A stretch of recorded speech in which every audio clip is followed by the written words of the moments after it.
Καλησπέρα κορίτσια. Τελειώνει ο Απρίλιος και αποφάσισα να κάνω τα αγαπημένα Απριλίου. Είναι 10 προϊόντα τα οποία θα σας δείξω και θα σας αναλύσω στη συνέχεια του βίντεο. Ξεκινάω τυχαία με αυτό εδώ το eyeliner, είναι της Sephora. Το όνομά του δεν λέει νομίζω όνομα, ναι λέει. Fancy Blue, το νούμερο 13. Είναι το πιο μπλε ηλεκτρικό eyeliner που έχω χρησιμοποιήσει ποτέ. Δεν υπάρχει περίπτωση να το βάλω αυτό το eyeliner και να μην ακούσω ένα κολακευτικό σχόλιο. Είναι πάρα πολύ έντονο και δεν είναι από τα eyeliner που το πρώτο πέρασμα γεμίζει κενά και πρέπει να το ξαναπλώσεις. Κατευθείαν με το πρώτο πέρασμα βγάζει πολύ έντονο αποτέλεσμα. Συνεχίζω με αυτήν εδώ την όζα, Μανώ. Είναι της Golden Rose. Είναι το νούμερο 09. Είναι αυτό εδώ που φοράω στα νύχια. Το προϊόν αυτό μου το έχει στείλει η εταιρεία η ίδια για ένα review. Τους κάνω review μαζί με και κάποια άλλα προϊόντα. Θα το κάνω το βιντεάκι και θα το ανεβάσω, δεν ξέρω πότε.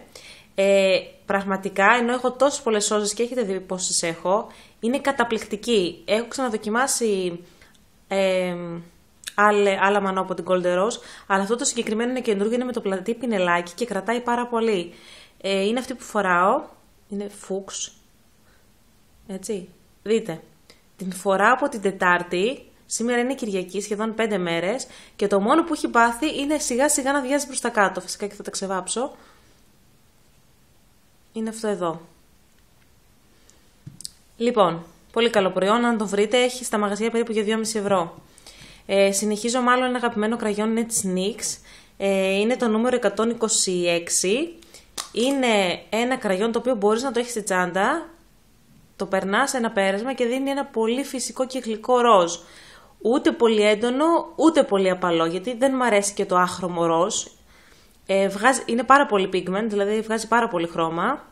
Το έχω αγοράσει από το κατάστημα στα NYX. Δυστυχώς στην Ελλάδα τα NYX είναι ακριβά, δηλαδή εγώ αυτό εδώ το έχω αγοράσει και έχω για την έκπτωση αισθητικών και πάλι μου βγήκε περίπου για 7 ευρώ, 8 ευρώ, νομίζω 8 ευρώ. Αλλά είναι πολύ καλό, πάρα πολύ καλό.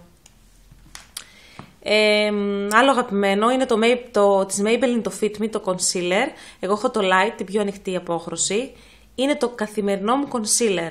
Είναι καταπληκτικό, έχει πολύ έντονη απόδοση, έχει πολύ έντονη κάλυψη. Κρατάει όλη μέρα, γιατί το φοράω από το πρωί που πηγαίνω στη δουλειά και γυρνάω το βράδυ και δεν έχει φύγει, ούτε έχει κάνει σπασίματα. Πάρα πολύ καλό, το συστήνω ανεπιφύλακτα.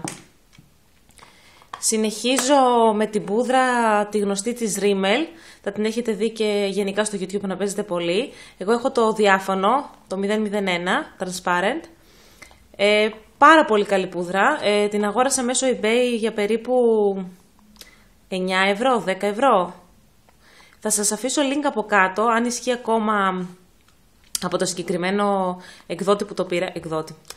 Τέλος πάντων, από το συγκεκριμένο πολιτή που το πήρα, θα σας αφήσω από κάτω link να το δείτε. Λοιπόν, Eredue. Είναι τα Wet and Shine, Wet and Dry μάλλον. Είναι το νούμερο 412, είναι blush, rouge. Έχει ροζ μόβο αποχρώσεις και έχει πάρα πολύ έντονο αποτέλεσμα. Απίστευτη πέρλα, πολύ ανοιξιάτικο και για highlighter και για rouge. Για τις πολύ ανοιχτόχρωμες επιδερμίδες ίσως να μην γράφει τόσο έντονα, αλλά αφήνει πάρα πολύ γυαλάδα. Συνεχίζω με το αγαπημένο μου κραγιόν, το φοράω συνέχεια αυτό κορίτσια. Είναι της Bourjois, είναι το νούμερο 11 και είναι αυτό εδώ το περίεργο κοραλοκόκκινο. Δεν είναι ούτε κόκκινο, ούτε ροζ, ούτε κοραλί. Στα χείλη όταν το βάζω, στην αρχή φαίνεται κόκκινο, αλλά μετά σιγά σιγά βγάζει τους πιο κοραλί τόνους του και όσο περνάει η ώρα και φαίνεται πιο κοραλί. Είναι καταπληκτικό και είναι πάρα πολύ έντονο. Με ένα πέρασμα κατευθείαν γεμίζει τα χείλη. Της Bourjois είναι το νούμερο 11. Όπα. Δυστυχώς είναι ακριβά στην Ελλάδα τα Bourjois. Το πήρα από τα Hondo Center για 11 ευρώ. Ναι, 11 ευρώ. Λοιπόν, συνεχίζω με τις αγαπημένες μου λιφαρίδες. Τις αγοράζω μέσω eBay, γιατί πολλά κορίτσια με ρωτήσαν γενικά για λιφαρίδες. Τις αγοράζω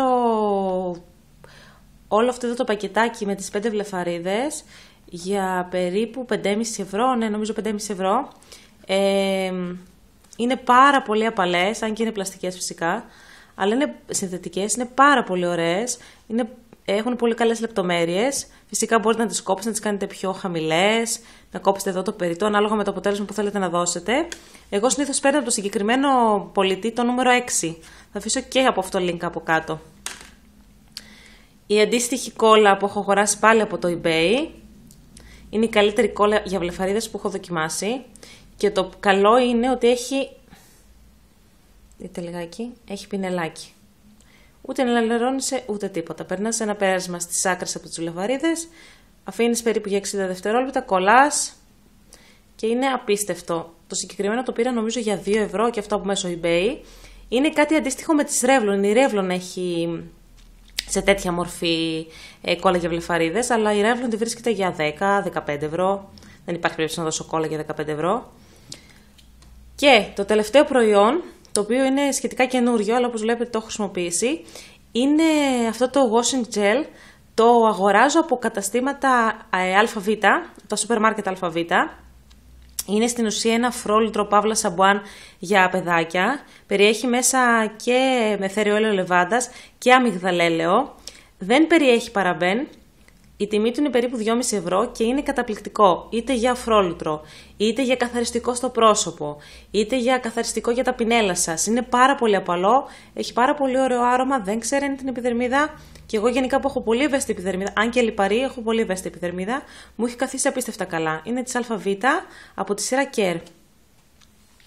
Αυτά από μένα, κορίτσια. Αν θέλετε κάτι να ρωτήσετε, αφήνετε σχόλιο από κάτω. Σας παρακαλώ πολύ, κάντε like στο βιντεάκι για αγαπημένα Απριλίου.